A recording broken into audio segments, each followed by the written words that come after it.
Hello guys. അപ്പോൾ BSc nursing പഠിക്കാൻ എളുപ്പമാണോ, പാസ്സാകാൻ വല്ല എളുപ്പ വഴി ഉണ്ടോ എന്ന് ചോദിച്ച് കുറച്ച് പേർക്ക് മെസ്സേജ് അയച്ചായിരുന്നു. അപ്പോൾ എൻ്റേതായ കുറച്ച് ട്രിക്സ്, ഞാൻ പാസ്സാവാൻ ഉപയോഗിച്ചിട്ടുള്ള കുറച്ച് ടിപ്സ് ഞങ്ങൾക്ക് ഷെയർ ചെയ്ത് തരാം. ആർക്കെങ്കിലുമൊക്കെ ഉപയോഗപ്പെടും, ഹെൽപ്ഫുള്ളായിരിക്കും എന്ന് ഞാൻ പ്രതീക്ഷിക്കണം. വീഡിയോ ഇഷ്ടപ്പെട്ടാൽ സബ്സ്ക്രൈബ് ചെയ്യാനും ലൈക്ക് ചെയ്യാനും വീഡിയോ ഫുള്ള് വാച്ച് ചെയ്യാനും ശ്രമിക്കട്ടോ. അപ്പം ഞാൻ അസ്നിത, ഞാൻ രാജീവ് ഗാന്ധി യൂണിവേഴ്സിറ്റിയുടെ അണ്ടറിൽ BSc നഴ്സിംഗ് ഇപ്പോൾ 6th സെം പഠിക്കുക മീൻസ് അടുത്ത മാസം നമുക്ക് 6th സെം എക്സാമാണ്. നമ്മുടെ 6th സെമ്മിൻ്റെ ഒപ്പം തന്നെ 5th സെമ്മും 4th സെമ്മും 2nd സെമ്മും ഒക്കെ എക്സാം ഉണ്ടെന്ന് പറഞ്ഞു. അപ്പം ഞാൻ എക്സാം എഴുതുന്ന പിള്ളേർക്ക് കുറച്ച് ഹെൽപ്ഫുള്ളായിട്ടുള്ള കുറച്ച് ടിപ്സ് ഞാൻ പറഞ്ഞുതരാം കേട്ടോ. അപ്പോൾ ഫസ്റ്റ് തന്നെ ഞാൻ പറയട്ടെ, ഈ ടിപ്സ് എന്ന് പറഞ്ഞാൽ ടോപ്പ് ആവാനുള്ളവരോ ഡിസ്റ്റിങ്ഷൻ വാങ്ങിക്കാനുള്ളവരോ ഒന്നും കാണേ വേണ്ട കേട്ടോ. ഞാൻ ജസ്റ്റ് പാസ്സാവാൻ വേണ്ടി മാത്രം ഉപയോഗിക്കണ ടിപ്സാണ്. ഇത് ചെയ്തിട്ട് ടോപ്പ് ആവാനോ ഡിസ്റ്റിങ്ഷൻ കിട്ടുമെന്നൊന്നും ഞാൻ പറയുന്നില്ല. അപ്പോൾ പാസ്സാവും, എൻ്റെ ഉറപ്പാണ്.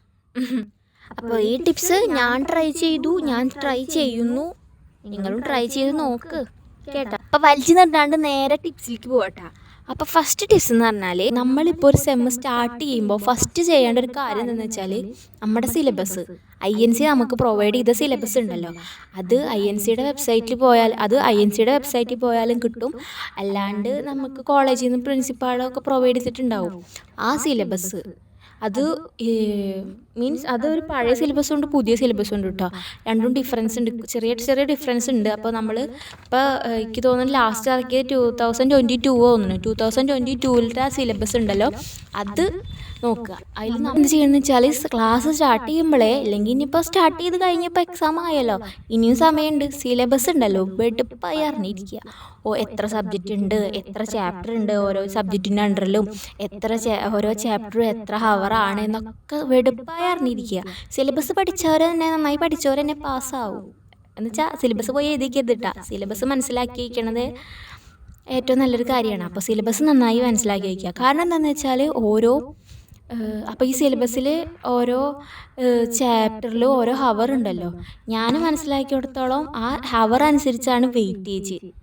അതെൻ്റെ അഭിപ്രായം കേട്ടോ, വേറെ ആരും ഞാൻ പറഞ്ഞിട്ടില്ല. ഞാൻ എൻ്റെ അഭിപ്രായം പറഞ്ഞാണ്.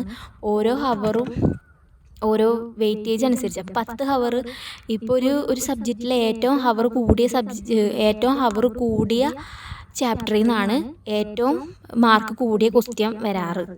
ഇതുവരെ അങ്ങനെയാണ്. അപ്പോൾ അത് നന്നായി ശ്രദ്ധിക്കുക, മനസ്സിലാക്കുക, സിലബസ് നന്നായി പഠിച്ച് വയ്ക്കുക. ഫസ്റ്റ് നമ്മൾ അതാ ചെയ്യേണ്ടത് കേട്ടോ. അതേപോലെ തന്നെ ഈ സിലബസിൽ എല്ലാ ചാപ്റ്ററിലും ഓരോ പോയിൻറ്റ്സ് ഉണ്ട്. ആ പോയിൻറ്റ്സ് മാത്രം പഠിച്ചാൽ മതി, വാരി വലിച്ചൊന്നും പഠിക്കണ്ട. ആ 50 പേജിൻ്റെ ബുക്ക്ലെറ്റാണ് കിട്ടുള്ളൂ. ആ ബുക്ക്ലെറ്റിലേക്ക് എഴുതാനുള്ളത് ആ പോയിൻറ്റ്സിലുണ്ട്. വാരി വലിച്ച് പഠിച്ചിട്ടൊന്നും ഒരു കാര്യമില്ല, എന്തിനാണ് ഇങ്ങനെ വാരി വലിച്ച് വെക്കണത്. അപ്പോൾ ആ പോയിൻറ്റ്സ് മാത്രം പഠിച്ചാൽ മതി. അപ്പോൾ ഓരോ പോയിൻറ്റ്സ് ഉണ്ട്, അതിനനുസരിച്ച് പഠിക്കുക, അത് നോക്കി പഠിക്കുക. നമ്മൾ ഇയർ വൈസുകാരുടെ, എനിക്ക് തോന്നുന്നു നമുക്ക് സെം വൈസുകാരുടെ സിലബസ് കുറച്ചുകൂടി ഷോർട്ടാണെന്നാണ് ഞാൻ മനസ്സിലാക്കുന്നത്. ഇയർ വൈസ് കുറച്ചുകൂടി വാരി വലിച്ചിട്ടുണ്ട്. അപ്പോൾ നന്നായി ഷോർട്ടാക്കി പഠിക്കാൻ നോക്ക്, വാരി വലിച്ച് എഴുതാനൊന്നും നമുക്ക് പറ്റില്ല. അപ്പോൾ സിലബസ് നന്നായിരിക്കുക, സിലബസിലുള്ള പോയിൻറ്റ്സ് മാത്രം നന്നായി ഫോക്കസ് ചെയ്യുക. അത് മാത്രം പഠിച്ചാൽ മതി, സിലബസിലുള്ളത് തന്നെ പഠിച്ചാൽ മതി. ഔട്ട് ഓഫ് സിലബസ് അങ്ങനെ വന്നത് ഞാൻ കേട്ടിട്ടില്ല. ഔട്ട് ഓഫ് സിലബസ് 1-2 എക്സാമിന് അങ്ങനെ വന്നിട്ടുള്ളൂ. അത് വന്നാലും ഔട്ട് ഓഫ് സിലബസ് വന്നാൽ നമുക്ക് മാർക്ക് കിട്ടുമെന്ന് ഞാൻ കേൾക്കുന്നുണ്ട്, കറക്റ്റായിട്ട് അറിയില്ല കേട്ടോ.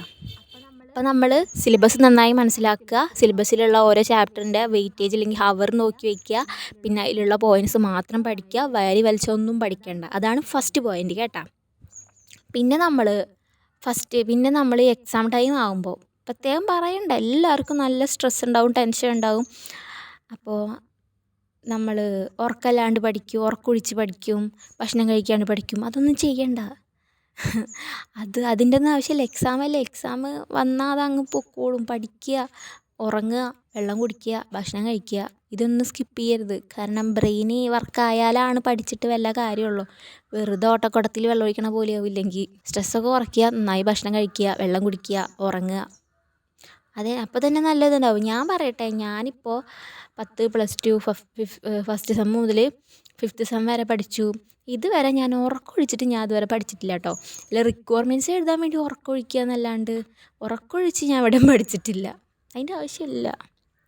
അപ്പോൾ സ്ട്രെസ്സ് ആരും നന്നായി സ്ട്രെസ്സ് കൊടുത്ത് പഠിക്കണ്ട, നല്ല കൂളായി കാമായിരുന്ന് പഠിക്കുക, നല്ലൊരു എൻവിറോൺമെൻറ്റിൽ ഇരുന്ന് പഠിക്കുക. ഇത്ര കാര്യങ്ങൾ ഞാൻ പറയണത്. ഇപ്പം ഇത്രയും ഞാൻ പറഞ്ഞത് നമ്മൾ എക്സാമിന് മുമ്പ് ടൈം ടേബിളൊക്കെ വന്നില്ലെങ്കിൽ സെമസ്റ്റർ സ്റ്റാർട്ട് ചെയ്യുമ്പോൾ നമ്മൾ ശ്രദ്ധിക്കേണ്ട കാര്യങ്ങളാണ് ഇപ്പം ഞാൻ പറഞ്ഞത്. ഇനി ഞാൻ പറയാൻ പോണത് നമ്മൾ എക്സാം എഴുതുമ്പോൾ നേഴ്സിംഗ് സ്റ്റുഡൻസിന് പാസ്സാവാനുള്ള കുറച്ച് ട്രിക്സ് ഉണ്ട്. ആ ട്രിക്സാണ് ഇനി ഞാൻ പറയാൻ പോകുന്നത് കേട്ടോ.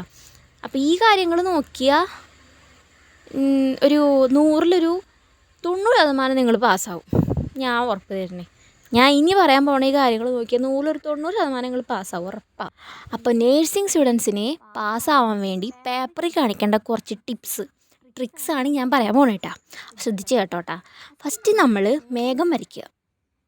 മേഘം ഇങ്ങനെ വരച്ചേക്കുക പേപ്പറിൽ നിറച്ച്.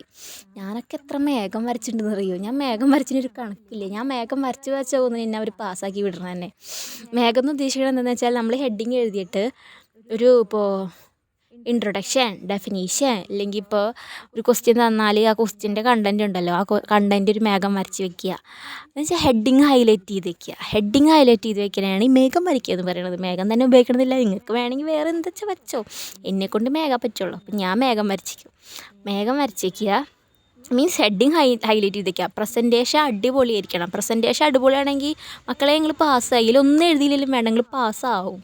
അപ്പോൾ പ്രസൻറ്റേഷൻ അടിപൊളിയാക്കുക, നല്ല ഹാൻഡ് റൈറ്റിംഗ് ഉപയോഗിക്കുക, എല്ലാ കാര്യങ്ങളും പോയിൻ്റായിട്ട് എഴുതുക. വാരി വലിച്ച് എഴുതി വിട്ടിട്ട് ഒരു വായിച്ച് നോക്കില്ല, ഒരാളും വായിച്ച് നോക്കില്ല. നിങ്ങൾക്ക് തന്നെ തോന്നണ്ട 19 പേജുള്ള ഈ ഒരു ബുക്ക്ലെറ്റ് എത്ര പിള്ളേരെ പേപ്പർ നോക്കാണ്ടാവും. എത്ര നമ്മുടെ ഈ രാജീവ് ഗാന്ധി യൂണിവേഴ്സിറ്റിയിൽ തന്നെ എത്ര നേഴ്സിംഗ് പിള്ളേരുണ്ട്. അവരുടെ ഒക്കെ ഈ 50 പേജും കുത്തിരുന്ന് വായിക്കാൻ അത്രയും ആത്മാർത്ഥത ഉള്ളവരുണ്ടാവും, കുറവാണ് കേട്ടാ. അപ്പോൾ നിങ്ങൾ പ്രസൻറ്റേഷൻ അടിപൊളിയാക്കുക. ഈ വാരി വലിച്ചൊന്നും എഴുതണ്ട, ഒക്കെ പോയിൻറ്റ്സ് ആക്കി എഴുതിക്കുക.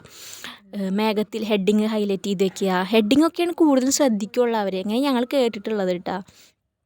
അപ്പോൾ എന്തെങ്കിലുമൊക്കെ എഴുതി വയ്ക്കുക. എല്ലാ ക്വസ്റ്റ്യനും അറ്റൻഡ് ചെയ്യുക. 50 ഇപ്പോൾ 75 മാർക്കിൻ്റെ പേപ്പറാണ് 50 പേപ്പറിൻ്റെ ബുക്ക്ലെറ്റ്. ബാക്കി പേപ്പറൊക്കെ 30 പേജിൻ്റെ ബുക്ക്ലെറ്റാണ്. അപ്പോൾ ഈ 30 പേപ്പറാണെങ്കിലും 50 പേപ്പറാണെങ്കിലും ബുക്ക്ലെറ്റ് കംപ്ലീറ്റ് ചെയ്യുക. ക്വസ്റ്റ്യൻ എല്ലാം അറ്റൻഡ് ചെയ്യുക. ഒരു ക്വസ്റ്റ്യൻ പോലും വിടരുത്. ക്വസ്റ്റ്യൻ വിട്ടാൽ കാര്യങ്ങൾ പോയി. ഒരു ക്വസ്റ്റ്യനും വിടരുത്. ഇടയിൽ പേപ്പറൊക്കെ നമ്മൾ ബ്ലാങ്ക് ആക്കി ഇടുമല്ലോ, ആ പരിപാടിയൊന്നും വേണ്ട. പേപ്പറെല്ലാം ഫില്ലാക്കി വയ്ക്കുക. പിന്നെ നമ്മൾ ഈ ബുക്ക്ലെറ്റിൽ ഓരോ ഇൻസ്ട്രക്ഷൻസ് ഉണ്ടാവും, അത് നോക്കി അതേപോലെ ചെയ്യുക. ഇനി ഇത് എന്തെങ്കിലും തെറ്റ് പറ്റിയാലും പേടിക്കണ്ട, അവിടെ ഇൻവിജിലേറ്ററിനോട് പറഞ്ഞാൽ ഇൻവിജിലേറ്റർ നമുക്ക് കറക്റ്റ് ചെയ്ത് വയ്ക്കും. ഈ ബുക്ക്ലെറ്റിൽ വരുന്ന തെറ്റെന്നൊക്കെ പറഞ്ഞാൽ നമ്മൾ എക്സാം ഹാളിൽ ഇരിക്കുമ്പോൾ നമുക്ക് സ്ട്രെസ്സ് വരുത്താനുള്ള കുറച്ച് കാര്യങ്ങളാണ്. അപ്പോൾ അവിടെ ഇരുന്ന് സ്ട്രെസ് അടിക്കണ്ട, അത് അവരോട് പറഞ്ഞാൽ അവർ ശരിയാക്കി തരും. അപ്പോൾ ബുക്ക്ലെറ്റ് നന്നായി നോക്കുക, ബുക്ക്ലെറ്റ് കംപ്ലീറ്റ് ചെയ്യുക, ക്വസ്റ്റ്യൻ എല്ലാം അറ്റൻഡ് ചെയ്യുക. അത് ഒരിതാണ്. അപ്പോൾ ഇത്രയും കാര്യങ്ങൾ എന്തൊക്കെയാണ്? മേഘം വരയ്ക്കുക, ഹെഡിങ് ഹൈലൈറ്റ് ചെയ്യുക, presentation, hand writing, booklet complete ചെയ്യുക, എല്ലാ ക്വസ്റ്റ്യനും അറ്റൻഡ് ചെയ്യുക. ഇത് ചെയ്താൽ തന്നെ ഞാൻ തരണം ഉറപ്പ്, നിങ്ങൾ പാസ്സാവും. ഞാൻ കണ്ടൻറ്റൊന്നും ഇല്ലെങ്കിലും വേണ്ട, മീൻസ് കണ്ടൻറ്റൊന്നും പഠിക്കാണ്ടൊന്നും പോലെ എന്തെങ്കിലുമൊക്കെ അവിടെ വെച്ച് കാച്ചാനേലും എന്തെങ്കിലുമൊക്കെ അറിഞ്ഞിരിക്കണം. അപ്പോൾ കുറച്ചേലൊക്കെ ഒന്ന് പഠിച്ചിട്ട് പോകണം. എന്നിട്ട് ബാക്കി നമ്മൾ അങ്ങനെ എഴുതുക. പോയിൻറ്റ്സും മേഘവും ബുള്ളറ്റല്ല എന്താ പറയുക, എയറൊക്കെ വെച്ച് വെക്കില്ലേ. പിന്നെ ഈ ബയോകെമിസ്ട്രി ഫാർമക്കോളജിയിലൊക്കെ നമ്മൾ ഫ്ലോ ചാർട്ടൊക്കെ വരച്ചിരിക്കണം, നല്ലതാണ്. അപ്പോൾ ഫ്ലോ ചാർട്ട്, മറ്റേ പദസൂര്യൻ, ആ പരിപാടിയൊക്കെ ഉണ്ടല്ലോ, അതൊക്കെ ചെയ്ത് വെച്ചോ. അതിനെയാണ് ഈ പ്രസൻറ്റേഷൻ എന്ന് പറയുന്നത്. ആ പരിപാടിയൊക്കെ ചെയ്ത് വെച്ചാൽ നമുക്ക് നല്ല മാർക്ക് സ്കോർ ചെയ്യാൻ പറ്റും. പിന്നെ അപ്പോൾ ഇനി എക്സാം എഴുതുമ്പോഴുള്ള കാര്യങ്ങളും എക്സാമിന് മുമ്പ് വേണ്ട കാര്യങ്ങളും ഞാൻ പറഞ്ഞു തീർത്ത്. ഇനി ഞാൻ പറയുന്ന കാര്യം എന്താണെന്ന് വെച്ചാൽ എല്ലാം കഴിഞ്ഞ് ചെയ്യേണ്ട കാര്യങ്ങളാണ്. എല്ലാം കഴിഞ്ഞ് ചെയ്യുന്നതല്ല കേട്ടോ. എന്താ പറയുക, ഞാൻ പാതി ദൈവം പാതി എന്നുണ്ടല്ലോ, അതേപോലെ പ്രാർത്ഥിക്കുക, നന്നായി പ്രാർത്ഥിക്കുക. അത് പേപ്പർ എളുപ്പമാവണേ ഇതൊന്നല്ല പ്രാർത്ഥിക്കേണ്ടത്, പഠിച്ചത് ഓർമ്മ കിട്ടാൻ പ്രാർത്ഥിക്കുക. നല്ല പേപ്പർ നോക്കണ ആളുണ്ടല്ലോ, അത് നല്ലൊരാളാവണേ, അയാളുടെ നല്ലൊരു മൂഡാവണേ, നല്ല മാർക്ക് കിട്ടണേ, നല്ല ആളുടെ പേപ്പർ കിട്ടണേ എന്നൊക്കെ നമ്മൾ നന്നായി പ്രാർത്ഥിക്കണം. അതേപോലെ ഇരിക്കും കാര്യങ്ങളൊക്കെ.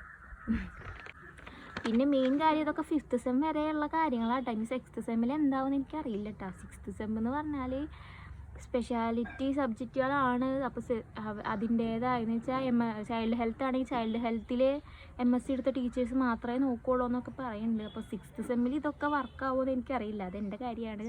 6th സെമ്മ് പിള്ളേർ ഇത് നോക്കിയിരിക്കണ്ട, എനിക്കറിയില്ല ഇതിനെ പറ്റിയിട്ട്. അപ്പോൾ ഈ 6th സെം കൂടി കഴിഞ്ഞാലാണ് 7th സെം എന്താവുമെന്ന് അറിയുള്ളൂ. അപ്പോൾ സിക്സ്ത് സെമ്മിൻ്റെ കാര്യം എനിക്കറിയില്ല. 5th സെം വരെ ഇത് വർക്കാവുമെന്നാണ് എൻ്റെ വിശ്വാസം. അപ്പോൾ ഇത്രയും കാര്യങ്ങളാണ് നമ്മൾ പാസ്സാവാൻ വേണ്ടി ചെയ്യേണ്ടത്. ഫസ്റ്റ് ഞാൻ പറഞ്ഞ പോലെ സിലബസ് നന്നായി അറിഞ്ഞിരിക്കുക, സിലബസ് ക്ലിയർ ആയിട്ട് അറിഞ്ഞിരിക്കുക, സിലബസിലെ പോലെ നമ്മൾ പഠിക്കുക. പിന്നെ ബുക്ക്ലെറ്റ് ഫുള്ളാക്കുക, നല്ല പ്രസൻറ്റേഷൻ, പിന്നെ ക്വസ്റ്റ്യൻസ് എല്ലാം അറ്റൻഡ് ചെയ്യുക, സ്ട്രെസ് അധികം കൊടുക്കണ്ട, നന്നായി ഉറങ്ങുക, നന്നായി ഭക്ഷണം കഴിക്കുക, പഠിക്കുമ്പോഴും എക്സാമിന് തലേ ദിവസവും ഒക്കെ നന്നായി ഉറങ്ങുക, നന്നായി ഭക്ഷണം കഴിക്കുക, നല്ല വെള്ളം കുടിക്കുക. അപ്പോൾ ഇത്രയും കാര്യങ്ങൾ നമ്മളെ ശ്രദ്ധിക്കുക, നമ്മളെന്നെല്ലാം കൊടുക്കുക. ഈ ട്രിക്സ് മാത്രം നോക്കല്ല കേട്ടോ, നന്നായി പഠിക്കണം, എന്തെങ്കിലുമൊക്കെ കണ്ടൻറ്റ് അറിഞ്ഞിരിക്കണം. തലയിൽ എന്തെങ്കിലും കണ്ടൻറ്റ് ഉണ്ടായാലും എക്സാം ഹാളിൽ മേഘം വരയ്ക്കാനൊക്കെ എന്തെങ്കിലും കിട്ടുള്ളൂ. അപ്പോൾ നന്നായി പഠിക്കുക.